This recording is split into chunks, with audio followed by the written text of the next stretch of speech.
Everyone, कैसे हैं आप सब। आई होप कि आप ठीक होंगे। आज हम अपने एमएमआई में नेक्स्ट चैप्टर स्टार्ट करने वाले हैं, वेरियस टाइप्स ऑफ इंस्ट्रूमेंट। इसमें हम elements of screw thread topic cover करेंगे। तो चलिए शुरू करते हैं। मेरा नाम है अंजलि शर्मा और आप हैं हमारे प्यारे से यूट्यूब चैनल एजुकेशन कैंडल पर। आइए शुरू करते हैं। स्क्रू थ्रेड्स के एलिमेंट्स को जानने से पहले एक बार ये जान लेते हैं कि इनका यूज़ क्या है, बिकॉज अगर आपको इनका यूज़ पता होगा तो आप इसके एलिमेंट्स को अच्छे से समझ पाएंगे। स्क्रू थ्रेड्स का यूज़ हम किसी भी दो एलिमेंट्स को टेम्परेरी फास्टनिंग के लिए करते हैं। इट मीन्स अगर आपको दो एलिमेंट्स को टेम्परेरी जोड़ना है, यानी कि अस्थायी रूप से जोड़ना है, तो उसके लिए आप इनका यूज़ करते हैं। और कभी कभी अगर आपको पावर या फिर मोशन ट्रांसमिट करना हो तब भी आप स्क्रू थ्रेड्स को यूज़ करते हैं। दो थ्रेडेड पार्ट्स को जोड़ने पर हमारे पास एक थ्रेडेड यूनिट बनती है। इनमें स्क्रू जिस पर एक्सटर्नल थ्रेड्स होते हैं वो मेल पार्ट कहलाता है, और जो सेकंड पार्ट होता है जिस पे इंटरनल थ्रेड्स होते हैं उसे हम फीमेल पार्ट कहते हैं। इसे हम या तो सिलेंड्रिकल फॉर्म में बनाते हैं या फिर कभी कभी कॉनिकल या टेपर्ड पर भी सेम साइज़ के या फिर हम कहें सेम टाइप्स के थ्रेड्स को काट कर बनाते हैं। सो ये होते हैं स्क्रू थ्रेड्स। आइए अब इसके एलिमेंट्स जान लेते हैं। तो इनके एलिमेंट्स को जानने के लिए हमें कुछ टर्म्स को जानना होगा। इनकी जो टर्म्स हैं वो हम इस डायग्राम से जानेंगे। आप एक बार इस डायग्राम को ध्यान से देख लीजिए और उसके बाद एक एक करके हम इसमें जितनी भी चीज़ें डिफ़ाइन की गई हैं, जितनी भी टर्म्स जो हैं वो डिफ़ाइन की गई हैं, उन्हें एक्सप्लेन करेंगे। आप चाहें तो वीडियो को पॉज करके इस डायग्राम को एक बार ध्यान से देख लीजिए। तो आई होप कि आपने इसे देख लिया होगा। अब हम स्टार्ट करते हैं। सबसे पहले हम बात करेंगे आकार यानी कि फॉर्म की। थ्रेड के दो कॉरस्पॉन्डिंग पॉइंट्स के बीच ग्रूव्स की तली की पूरी प्रोफाइल को थ्रेड्स का फॉर्म कहा जाता है। थ्रेड्स के फॉर्म क्या होते हैं ये हमने डिज़ाइन में भी जाने थे, like Acme threads, square threads होते हैं, और कौन से होते हैं, अमेरिकन थ्रेड्स होते हैं। अलग अलग थ्रेड्स के बारे में हमने जाना था। तो ऐसे ही उनके जो फॉर्म्स होते हैं, यानी कि वी थ्रेड्स है, स्क्वायर थ्रेड है, एक्मे थ्रेड है, वो जो फॉर्म है वो हमें बताती है कि आपका जो थ्रेड है वो कौन सा है। जैसे कि अगर आप अपने डायग्राम में देखेंगे तो इसमें आपको कौन सा थ्रेड दिखाया गया है, वी थ्रेड। नेक्स्ट हम बात करते हैं पिच की। थ्रेड के दो आसन बिंदुओं के बीच अक्षीय दूरी यानी कि एक्सियल डिस्टेंस को पिच कहा जाता है। यदि स्क्रू की इकाई लंबाई में चूड़ियों की संख्या n हो तो pitch it's equal to 1/n होती है। इसे हम डायग्राम से समझेंगे। यहाँ डायग्राम आप देख रहे हैं, इसमें हमने क्या किया है कि जो दो पॉइंट्स हैं उनके बीच का जो एक्सियल डिस्टेंस है उसको पिच कहा है। जैसे कि आपको आपके डायग्राम में दिखाया जा रहा है, इसको हम कहते हैं पिच। इट मीन्स कि अगर आप दो थ्रेड्स देखेंगे और उनके आप जो क्रेस्ट है उनकी क्रेस्ट के बीच का डिस्टेंस देखेंगे, एक्सियल डिस्टेंस, तो उसे हम पिच कहते हैं। नेक्स्ट इज लीड किसे कहते हैं। पेच द्वारा अपनी अक्ष पर एक चक्कर घुमाने से तय की गई दूरी या हम कह सकते हैं तय की गई अक्षीय दूरी लीड कहलाती है। इट मीन्स कि अगर आपने स्क्रू और थ्रेड लिए हैं और अगर आप स्क्रू को उसकी एक्सिस पर एक चक्कर घुमाते हैं तो एक चक्कर घुमाने पर वो कितनी एक्सियल डिस्टेंस कवर करता है उसे हम लीड कहते हैं। सिंगल थ्रेड वाले स्क्रू के लिए लीड और पिच इक्वल होती हैं। इट मीन्स कि जब आप स्क्रू को एक टर्न घुमाएंगे तो जो उसकी लीड होगी वो उतना ही डिस्टेंस कवर करेगी जितने की आपकी पिच है। जैसे कि आपके डायग्राम में आपको पिच दिखाई गई है, उतना ही डिस्टेंस कवर करेगी जितना आपको डायग्राम में दिखाया गया है। अगर आप डबल थ्रेडेड की बात करेंगे तो उसमें आपका जो स्क्रू की लीड होगी वो पिच का डबल डिस्टेंस कवर करेगी। पिच आपको दिखाया गया है ये, और इतना ही एक और अगर आप ट्रिपल की बात करेंगे तो वहाँ पे क्या होगी, वो ट्रिपल डिस्टेंस कवर करेगी। तो यही है हमारी लीड, यानी कि जो आपका स्क्रू है वो अपने एक टर्न में कितना डिस्टेंस कवर कर रहा है उसको हम लीड कहते हैं। नेक्स्ट इज क्रेस्ट यानी कि शिखर किसे कहते हैं।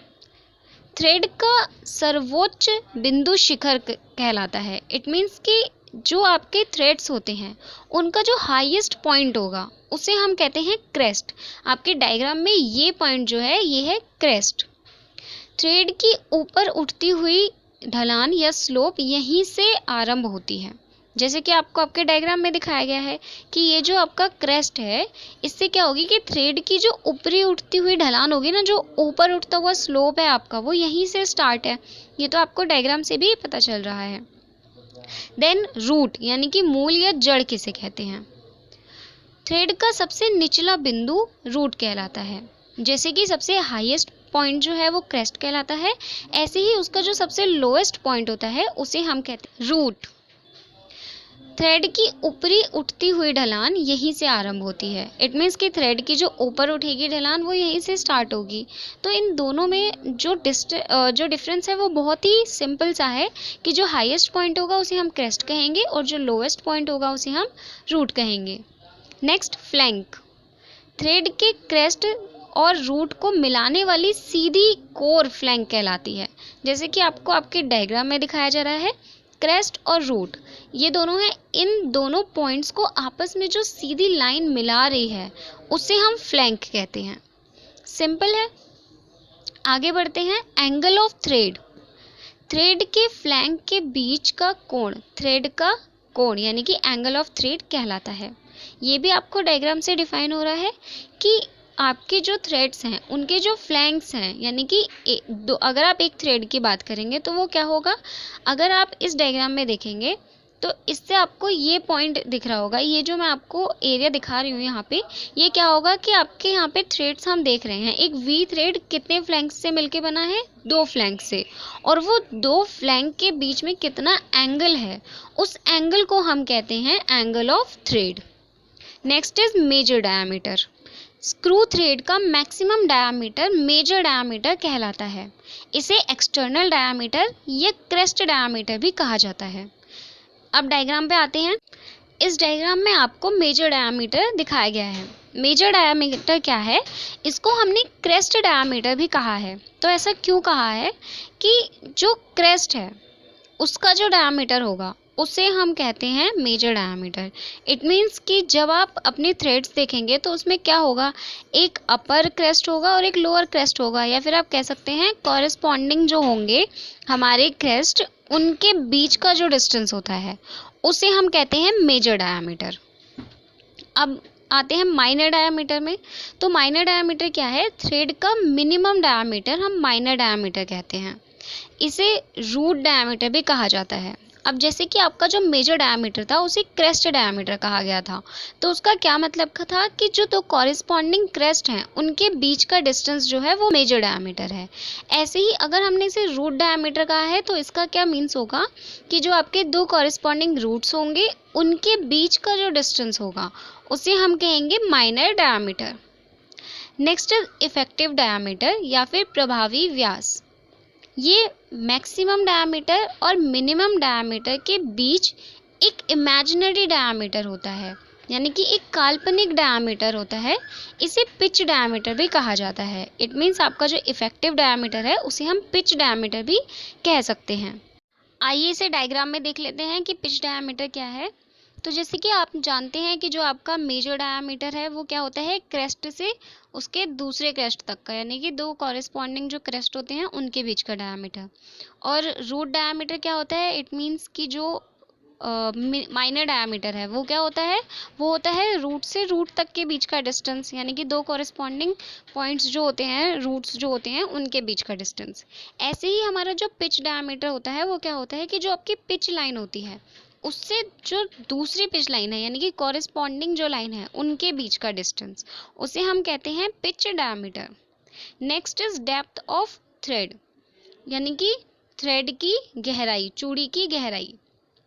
तो क्रेस्ट और रूट के बीच एक्सिस के परपेंडिकुलर मेजर की गई डिस्टेंस को आप डेप्थ ऑफ थ्रेड कहते हैं। जैसे कि हमारे डायग्राम में यहाँ पे शो किया गया है, ये क्या है, डेप्थ ऑफ थ्रेड है। इसमें हमने क्या किया है, जो क्रेस्ट और रूट है इन दोनों के बीच की जो एक्सिस है उसके परपेंडिकुलर हमने इसे मेजर किया है।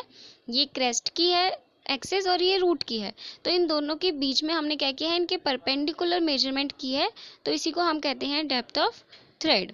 सो यही होते हैं हमारे elements of screw threads. I hope कि आपको अच्छे से बिल्कुल क्लियर हो गए होंगे, और अगर आपको कोई भी डाउट बाकी हो तो आप वीडियो रिपीट कर सकते हैं, बिकॉज ये बहुत ही सिंपल सी टर्म्स हैं जो मैंने कोशिश की है कि आपको अच्छे से समझ आ जाएं। तो अगर आपको वीडियो अच्छी लगी हो और आपके लिए हेल्पफुल रही हो तो इसे लाइक करें, अपने फ्रेंड्स के साथ शेयर करें, और मुझे कमेंट में ज़रूर बताएं कि आपको ये वीडियो कैसा लगा। आज के लिए बस इतना ही। Thanks for watching. Thank you.